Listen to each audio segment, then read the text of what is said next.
welcome back to On the Volley, or as we like to be known, OTV, where we talk about all things football. Now, today I'm going to be talking about Celtic. We've already covered the game, okay, the Europa League first group stage game where Celtic were away from home to Real Betis, and they lost 4-3.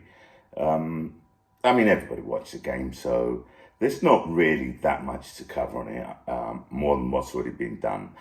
Straight after the game, I interviewed Mike, who is an ardent Celtic supporter, 100% Celtic all the way through, and definitely knows more than I do.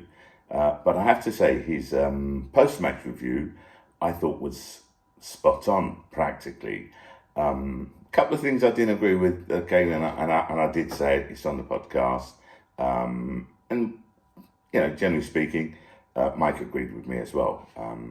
I have an external point of view, if you like. As everyone knows, I'm an Arsenal supporter, but I've been following Celtic very closely ever since, Ange Postecoglou became the manager, especially after I murdered his name, or the pronunciation of his name, the first time around.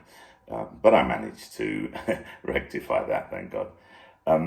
Anyway, what I am really most impressed about, apart from the fact that I did say that Celtic lost, but, they walked off that pitch with their heads held high, because, when you're missing approximately 5 first-team players and you go away from home to a Spanish team who are very defensive orientated, they're very defensive minded as a general rule, it is very hard to score away from home in Spain, and Celtic managed 3. So, unfortunately, basically a brand new defence. They have to gel together, and that will come. They leaked 4 goals. Hey, it is what it is, okay? They still walked off that pitch with their heads held up high, and I firmly believe that when the Real Betis come to play against Celtic at Parkhead on their home ground, what's going to happen? Celtic are going to win, of course, especially as I think they'll have all of their players available. So looking forward to that. But anyways, I was saying, what is it that impressed me? I'll tell you what impressed me. Okay, I was looking at some of the YouTube channels, and I'll mention one, Irish Mick. Love the guy. I subscribe to his channel. I watch and listen to him. Very level-headed guy. Watched all the, I read the comments. I read the comments. I'm very interested in the comments because, as the fans speaking, that's our forum, is for the fans and to hear what the fans have to say. So I was very impressed, like I said, because 99% of the Celtic fans, appreciated and applauded Celtic's performance. And I thought that was great because I completely agree with it. It was to be applauded. And it's great to see that the Celtic fans feel the same way and that they have complete and utter trust in Ange and the process. Look, I'm an Arsenal supporter, yeah, you all know that. And Mikel Arteta's been talking about trust the process. We don't see a process. We do not see a process. No one knows what the process is. Whereas Celtic, with Ange, you can see what he's doing. You can see the improvement. You can see the transformation. And it would have been a different ball game if Ange had every player available. If Kyogo was there, he would have ripped up that defence. If Abada had been playing, he would have been ripped up. He would have ripped up that right wing. And to be totally honest, enough respect to Abada. He didn't play for religious reasons. It was Yom Kippur, and you have to respect that. Jota, what a player. I actually predicted Jota would score. He didn't score. That's okay. It's coming. And as soon as he starts scoring as well, floodgates will open.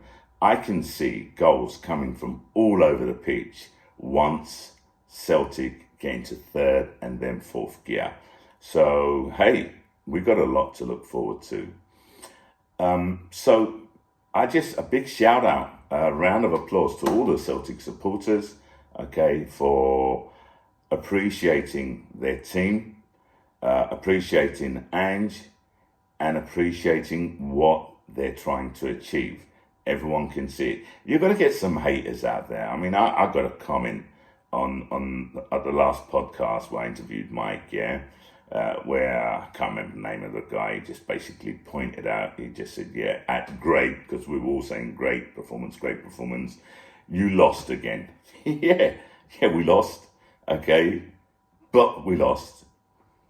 And the players walked off that pitch with their heads held up high. That's all I had to say to him,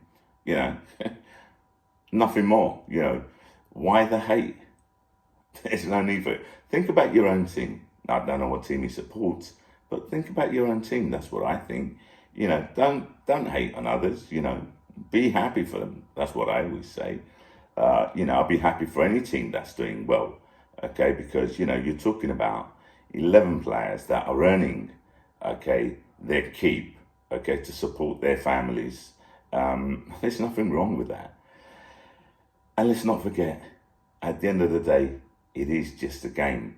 Okay, there's that rivalry, there's that competition. We want to win. I want Celtic to have a clean sweep of the board. I want them to win the league. I want them to win the Scottish League Cup, and I want them to win the Europa Cup final. I'd love them to win the Europa Cup. Okay, that's what I'm banking on. Look, we'll see what happens. We'll see how the season progresses. But I do have to thank Mike, because he taught me some things, okay, right? Because we all know that Eddie Howe, what the rumour was, or one of the rumours was that he didn't accept the job because he couldn't bring his own backroom staff in, okay? And Ange apparently couldn't bring his own backroom staff in. And the reason, according to Mike, for the problems in defence is because of John Kennedy, who apparently is in charge of defensive training and tactics. Look, what can I say? He reckons that the board are very, very loyal to the backroom staff. That's why they won't change it. I honestly believe as time goes on, if Ange doesn't like what he's seeing, if he's not getting the results that he wants from his backroom staff, I believe he'll go knocking on the door saying, listen, I need to change this, this and this. And the board would have to give in to him if he does that, because if they don't, Ange is the type of person who'll say, yeah, well, thank you very much. If you're not going to give me what I want, I'm off to a club that will give me what I want, because I'm not going to be able to achieve the results in this way. They will have no choice. Let's see what happens, okay, right? I don't want to speculate, but I honestly believe that is what's going to happen. But then again, okay, I honestly believe that the defence will improve. They just need time to gel. Okay, we go on to the next game. Celtic away to Livingston. Is that going to be an easy game? I would think so. The way Celtic are playing at the moment, okay, I think Celtic should win that comfortably. Again, they're still missing players. We don't know if Giacomakis, well, I don't know if Giacomakis will be playing or not, okay. I heard that he would either play this weekend or he'd come in next week. He'd be available as of next week because he's not up to speed. Now, should we be worried? Okay, because if you look at it, okay, right, Celtic in the last 10 away games, I believe, have only won one. So the away form hasn't been up to par at the moment. Should we be worried? Yeah, I don't think so. I honestly don't believe we should be worried. I believe that even that will get sorted out. I have a lot of faith in the players. I have a lot of faith in the tactics. I have a lot of faith in Ange Postecoglou. And I've said this before. So I'm looking forward okay, to a great match. And I'm looking forward to Celtic winning by at least a 2 or 3 goal margin.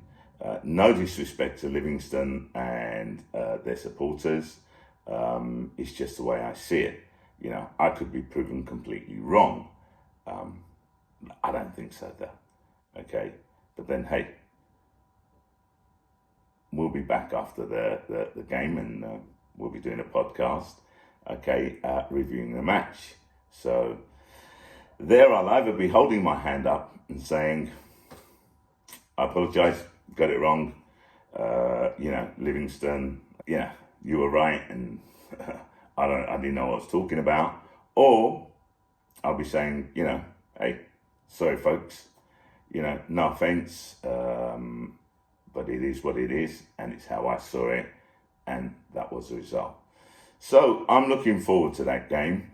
I'm looking forward to the improvement that we're going to see with Celtic, and I'm looking forward, okay, to us getting back all the players that are currently not available. Anyway, if you like this video, please do me a favor, press like.